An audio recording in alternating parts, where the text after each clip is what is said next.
ప్రియమైన దేవుడి బిడ్డలారా, నా ఆధ్యాత్మిక కుటుంబ సభ్యులారా, మీ అందరికీ ప్రైజ్ ది లార్డ్. అదేవిధంగా నిన్నటి రోజున మనము యేసు ప్రభుల వారి యొక్క మరణాన్ని ధ్యానించుకొని ఉన్నాము. ఈరోజు యేసు ప్రభుల వారు సమాధి చేయబడ్డాడు, సమాధి చేయబడ్డాడు, సమాధి చేయబడ్డాడు అనే విశ్వాసాన్ని ప్రకటిస్తూ దేవుడి యొక్క వాక్యాన్ని ధ్యానించుకుందాం. ఎందుకంటే సువార్త అంటే ఏంటండి? యేసు ప్రభుల వారు మరణించారు, సమాధి చేయబడ్డారు, తిరిగి పునరుత్థానుడయ్యాడు అనే విషయాలే సువార్త అని పరిశుద్ధమైన గ్రంథంలో మనం చూసినాం. అయితే సమాధి చేయబడిన యేసు ప్రభుల వారు మనతో ఏం చెప్తున్నారు? ఆనాడు లాజరస్ 4 రోజులు సమాధిలో ఉన్నాడు, కానీ ఏం మాట్లాడలేదండి. కానీ యేసు ప్రభుల వారు సమాధిలో ఉన్నారు. అయినప్పటికీ యేసు ప్రభుల వారు నీతో నాతో మాట్లాడుతున్నాడు. అదేంటంటే, నేనే మార్గమును, నేనే సత్యమును, నేనే జీవమును, నా ద్వారా తప్ప నా తండ్రి చెంతకు ఎవడునూ చేరలేడు అనేసి. మరి యేసు ప్రభుల వారు సత్యం అన్నారు, యేసు ప్రభుల వారే మార్గమని ఉన్నారు, యేసు ప్రభుల వారే జీవమని పలుకుతూ ఉన్నారు. అయితే మరి ఆ జీవమేంటి? ఆ మార్గమేంటి? అసలు ఆ సత్యమేంటి? వాక్యంలో ఉన్న నిగూఢమైన విశ్వాస రహస్యాలు మనకు తెలియాలి కదండి. ఎస్. అయితే సజీవుడైన మన యేసు ప్రభుల వారు సమాధి నుండి పలుకుతున్న అమూల్యమైన మాట. ఇంతకుముందు మనం చూసాం, ఇదిగో యేసు ప్రభుల వారు స్లీవపై నుండి 7 అమూల్యమైన మాటలు పలికి ఉన్నారు. అవునా? అవన్నీ మనందరికీ తెలుసండి. అయితే ఈరోజు దేవుడు ఇంకొన్ని అమూల్యమైన మాటలు మనకు చెప్తూ ఉన్నాడు. సమాధిలో ఉన్నప్పటికీ ఎందుకు ఈ మాట అన్నానంటే, మన యేసు ప్రభుల వారు ఎక్కడ ఉన్నా మాట్లాడతాడండి. బయట ఉన్నా మాట్లాడతాడు, సమాధి లోపల ఉన్నా మాట్లాడతాడు, చనిపోయినా మాట్లాడతాడు, జీవించినా మాట్లాడతాడు, పునరుత్థానుడైనా మాట్లాడతాడు, మోక్షారోహణుడైన తర్వాత కూడా మాట్లాడుతూ ఉంటాడు, పుట్టినప్పటి నుంచి మాట్లాడుతూ ఉన్నాడు. ఇదిగో పుట్టక ముందే, ఈ ప్రపంచం పుట్టక ముందే మన యేసు ప్రభుల వారు మాట్లాడుతూనే ఉన్నాడు. ఆదిలో వాక్కు ఉండెను, ఆ వాక్కు దేవుడి యొద్ద ఉండెను, ఆ వాక్కు దేవుడాయను, ఆ వాక్యే మన మధ్యలోకి వచ్చి నివసించింది, ఇప్పటికీ మాట్లాడుతూనే ఉంది, సమాధిలో ఉన్నప్పటికీ మాట్లాడుతూనే ఉంది అనేది విశ్వాసపరమ రహస్యము. అవునా? ఎస్. అయితే మరి యేసు ప్రభుల వారు సమాధి నుండి నీతో నాతో ఈరోజు ఏం మాట్లాడుతున్నారు మనందరికి తెలియాలి కదండి. ఎస్. రోమియోలకు రాసిన లేఖ 3వ అధ్యాయము 13వ వచనం, వారి గొంతు తెరవబడిన సమాధి వలె ఉన్నది, వారు మాటలతో మోసపుచ్చుదురు, వారి పెదవుల యందు సర్ప విషమున్నది. ఎవరి గురించి చెప్తున్నారండి ఈ మాటలు? మన గురించే, గొప్పలమైన మన గురించే దేవుడు చెప్తున్నాడు. ఏమని అంటే, ఇదిగో నేను మరణించాను, నా సమాధైనా మూతబడిందేమో కానీ మీ నోర్లు మూతపడట్లేదు అని దేవుడు మాట్లాడుతూ ఉన్నాడు, బాధపడుతూ ఉన్నాడు, చింతిస్తూ ఉన్నాడు. ఎందుకంటే ఈ మాటలో ఎన్నో అర్థాలు ఉన్నాయండి. ఇదిగో వారి గొంతు తెరవబడిన సమాధి వలె ఉన్నది అంటే, ఈ రోజుల్లో మనం అందరం కరెక్ట్గా ఆలోచిస్తే చెప్పినంత ఈజీ కాదండి. ఇదిగో నేను నిన్ను ప్రేమిస్తున్నాను అని చెప్పినంత ఈజీ కాదు పరులను నువ్వు ప్రేమించడం. యేసు ప్రభుల వారు చెప్పిన మాట ఏంటి? ఇదిగో నిన్ను ప్రేమించినట్లే నీ పొరుగు వారిని ప్రేమించు. మనం చెప్తూ ఉంటాం, ఇదిగో నేను వాళ్ళని ప్రేమిస్తున్నాను, వీళ్ళని ప్రేమిస్తున్నాను, వీళ్ళని క్షమించాను, చాలా విధేయత కలిగిన జీవితాన్ని జీవిస్తూ ఉంటాను అని మాటల ద్వారా చెప్తూ ఉంటాము. కానీ మన క్రియలు క్రీస్తుని ఇంకను కల్వరి గిరి పైన చంపుతూనే ఉన్నాయి, కష్టపెడుతూనే ఉన్నాయి అనే విషయం మనం గుర్తుపెట్టుకోవాలి. అయితే ఈ పరిశుద్ధమైన వాక్యము ధ్యానిస్తున్న ఈ సమయంలోనే దేవుడు ఒక గొప్ప వాక్యాన్ని గుర్తు చేస్తున్నాడు. అదేంటంటే, సామెతల గ్రంథము 18వ అధ్యాయము 21వ వచనం, జీవము మరణమును కూడా నాలుక ఆధీనములో ఉన్నవి, నరుడు దానినెట్లు వాడుకొనునో అట్టి ఫలితమునే బడెను. అంటే జీవము మరణము కూడా మన నాలుక ఆధీనములోనే ఉన్నాయి అని దేవుడు చెప్తున్నాడు. జీవముంది, మరణం ఉంది, అంటే మధ్యలో ఏముంది? సమాధి కూడా ఉంది. నిన్ను నన్ను పూడ్చాలి అని అంటే పెద్ద పెద్ద ఆయుధాలు అవసరం లేదండి, పెద్ద పెద్ద ఖడ్గాలు అవసరం లేదండి, ఒక పెద్ద పెద్ద వెపన్స్ అవసరం లేదండి.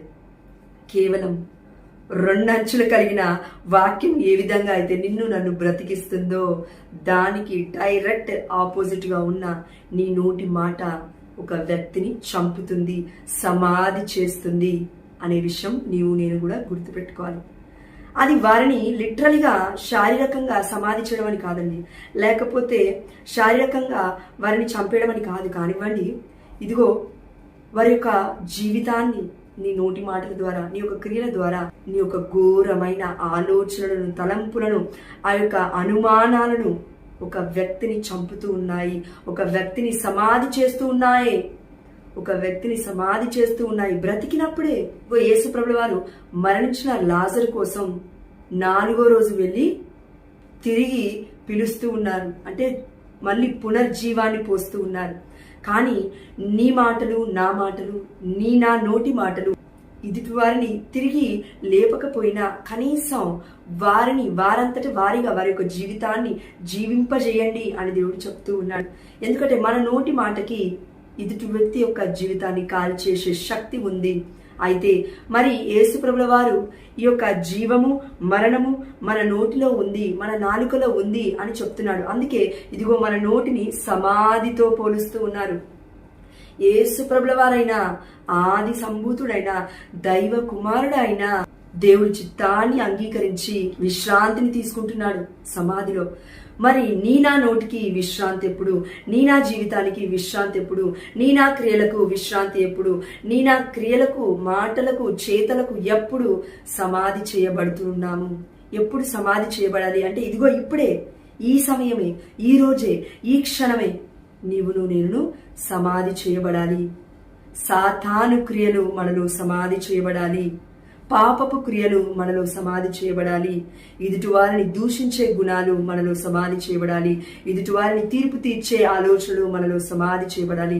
ఇదిగో మొట్టమొదటిగా, అదేవిధంగా చివరిగా నీ నోటు మాటలు సరి చేయబడాలి దేవుడి యొక్క సమాధి ద్వారా. యేసు ప్రభుల వారి యొక్క దేహాన్ని వారు సమాధి అందు భద్రపరిచి ఉన్నారు, అవునండి? ఎస్.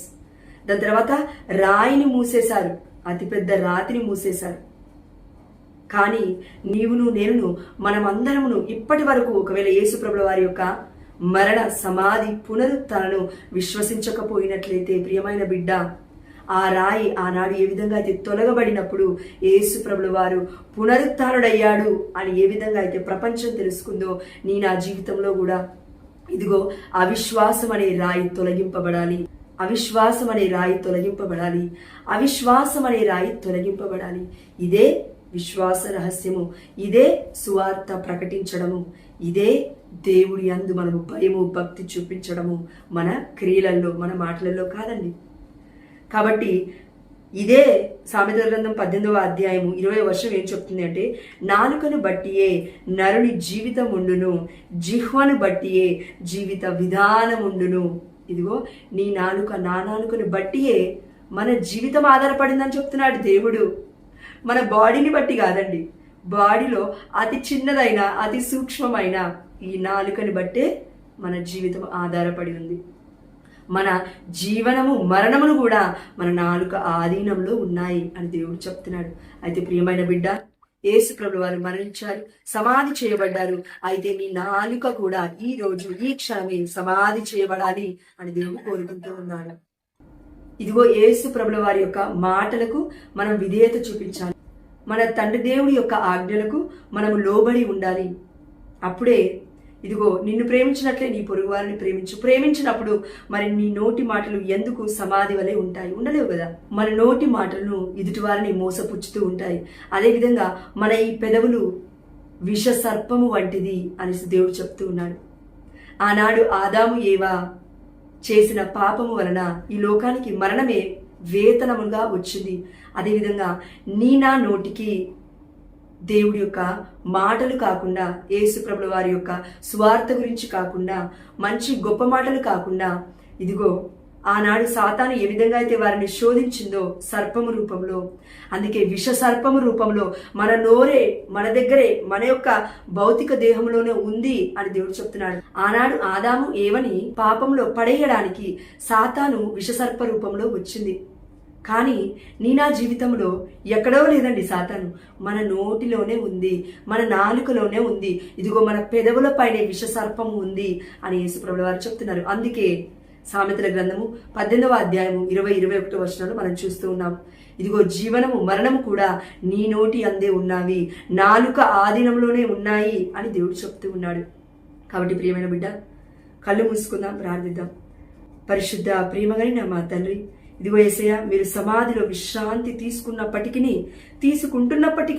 ఇదిగో మాతో మాట్లాడుతూ ఉన్నారయ్యా. నేనే మార్గమును, నేనే సత్యమును, నేనే జీవమును, నా జీవము కలిగిన మాటలు మీరు వినగలగాలి. సత్యాన్ని బోధిస్తున్నప్పుడు మీరు మీ హృదయానికి తీసుకోగలగాలి. మీకు పరలోక మార్గాన్ని చూపించడానికి మాట్లాడుతున్న ప్రతి మాట యొక్క మార్గాన్ని మీరు అర్థం చేసుకోగలగాలి. సత్యాన్ని మీరు గ్రహించగలగాలి. జీవపు కలిగిన ఈ 2 అంచుల ఖడ్గమనే వాక్యాన్ని మీ హృదయం అందు పదిలపరుచుకోవాలి అని మీరు చెప్తూ ఉన్నారు తండ్రి. అయితే ఈ వాక్య ధ్యానంలో అయ్యా, మా నోరు సమాధి వలె ఉన్నది, మా నాలుక ఎదుటివారిని మోసపుచ్చుతూ ఉన్నది, అంటే లిటరలీ వాళ్ళని చంపేస్తుంది అయ్యా. అదేవిధంగా మా యొక్క పెదవులు విష సర్పము వలె ఉన్నాయి.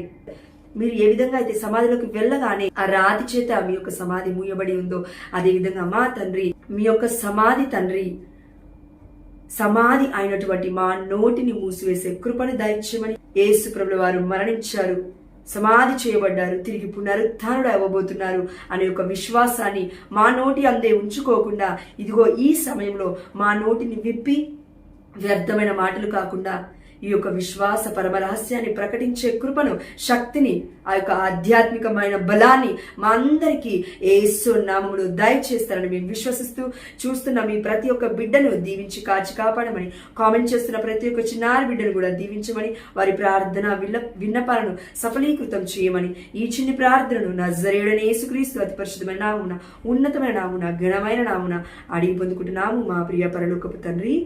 ఆమేన్.